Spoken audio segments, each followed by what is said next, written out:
Hi guys, welcome to விஷோ இன்ஃபோ. பால் கொழுக்கட்டை எப்படி செய்யுதுன்னு பார்க்கலாங்க. வீடியோக்குள்ளே போகிறதுக்கு முன்னாடி நீங்கள் இன்னும் நம்ம சேனலை சப்ஸ்கிரைப் பண்ணுங்கள். அப்படியே பக்கத்தில் இருக்கிற பெல் ஐக்கானை கிளிக் பண்ணுங்கள். அப்போ தான் நான் போஸ்ட் பண்ணுற வீடியோ எடுத்து நீங்கள் உடனே பார்க்கலாம். வீடியோக்குள்ளே போகலாங்க. பால் கொழுக்கட்டை செய்ய தேவையான பொருள்லாம் பார்க்கலாம். பால் ஒரு 3/4 லிட்டரு எடுத்து வச்சுருக்கேன். நல்லா திக்கான பாலாக பார்த்து எடுத்துக்கோங்க. தேங்காய் பால் எடுத்து வச்சுருக்கேன்.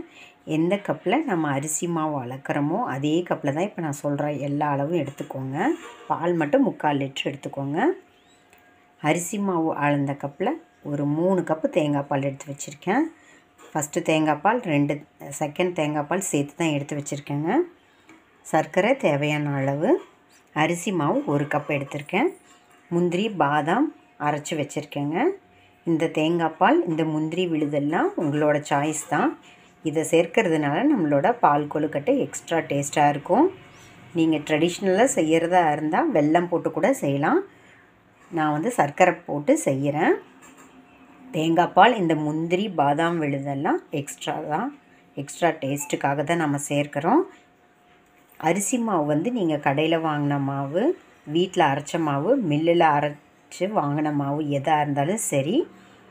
இப்போ நான் 1 கப் எடுத்திருக்கேன். நல்லா வறுத்து எடுத்துக்கோங்க. அந்த மாதிரி நான் வறுத்து தான் வச்சுருக்கேன். இப்போ கொழுக்கட்டை எப்படி செய்கிறதுன்னு பார்க்கலாங்க. பாலை நல்லா காய்ச்சின பால் தான் எடுத்துக்கணும். நல்லா காய்ச்சி எடுத்துக்கலாங்க. நல்லா திக்காக காய்ச்சி எடுத்துக்கலாம். அப்பப்போ கலக்கி விடலாங்க. நல்லா மிக்ஸ் பண்ணி விடலாம். அப்போ தான் அடி பிடிக்காமல் இருக்கும். நல்லா மிக்ஸ் பண்ணி விட்டுக்கலாம். ஓரத்தில் வர்ற ஆடையெல்லாம் நம்ம நல்லா மிக்ஸ் பண்ணி விட்டுக்கலாங்க. அப்போ தான் பால் தீயாமல் நம்மளோட பால் கொழுக்கட்டை செம்ம டேஸ்ட்டாக இருக்கும்.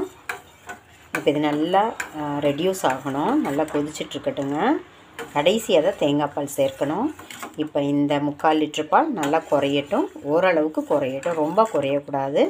நம்ம சேர்த்த அளவுக்கு இப்போ 3/4 லிட்ரு சேர்த்துருக்கோம். அதில் ஒரு 1/2 லிட்ரு கிட்டையாவது வரணும். அந்தளவுக்கு நல்லா திக்காகணுங்க. இப்போ இது நல்லா கொதித்து ரெடி ஆகட்டும். ஒரு பாத்திரம் எடுத்துக்கலாங்க. அதில் நம்ம வறுத்து வச்ச அரிசி மாவு சேர்த்துக்கலாம். ஒரு பிஞ்ச் உப்பு சேர்த்துக்கலாங்க. இப்போ தேவையான அளவு தண்ணி சேர்த்து நம்ம கொழுக்கட்டைக்கு மாவு பிசைவோம்ல, அந்த பக்குவத்துக்கு பிசைஞ்சிக்கலாங்க. நல்லா சூடான தண்ணி ஊற்றிக்கோங்க. சூடான தண்ணி ஊற்றுறதுனால உடனே கை வச்சிடாதீங்க. இந்த மாதிரி ஏதாவது ஒரு ஸ்பூன் எடுத்துக்கோங்க. அதில் நல்லா மிக்ஸ் பண்ணிக்கலாம். சூடு ஆறின உடனே கையில் பிசைஞ்சிக்கலாங்க. ஏன்னா தண்ணி ரொம்ப சூடாக இருக்குல்ல, அதனால் தண்ணி மொத்தமாக ஊற்றாமல் கரெக்டாக பக்குவமாக ஊற்றி பிசைஞ்சு எடுத்துக்கலாங்க.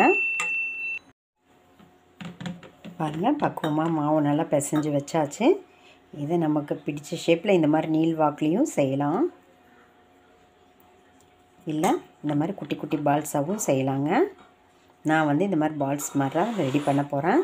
அந்த மாதிரி எல்லா பால்ஸையும் ரெடி பண்ணதுக்கப்புறம் காமிக்கிறேங்க.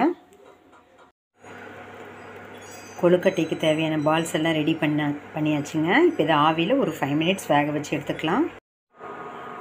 பால் கொழுக்கட்டைக்கான பால்ஸ் ரெடி ஆயிடுச்சுங்க, வெந்துருச்சு. இப்போ இதை வெளியே எடுத்துடலாம். பால் கொழுக்கட்டைக்கு நம்ம காய்ச்சிட்டு இருந்த பால் பாருங்கள் ஓரளவுக்கு நல்லா குறைஞ்சிருச்சு.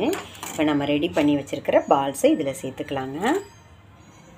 இப்போ இது சேர்த்து எல்லாம் நல்லா கொதிக்கட்டும். இப்போ நம்ம அடுத்தது சர்க்கரை எடுத்து வச்சுருக்கோம், அதெல்லாம் சேர்த்துக்கலாங்க. முந்திரி பாதாம் அரைச்ச விழுது சேர்த்துக்கலாம்.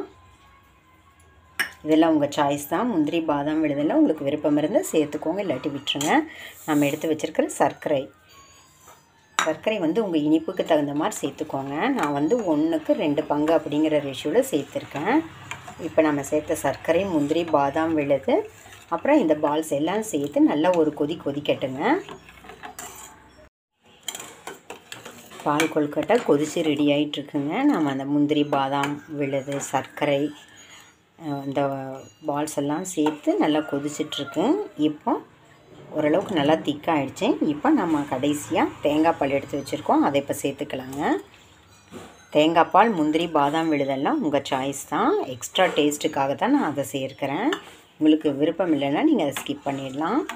இப்போ இந்த தேங்காய் பாலோடு நல்லா ஒரே ஒரு கொதிக்கட்டுங்க.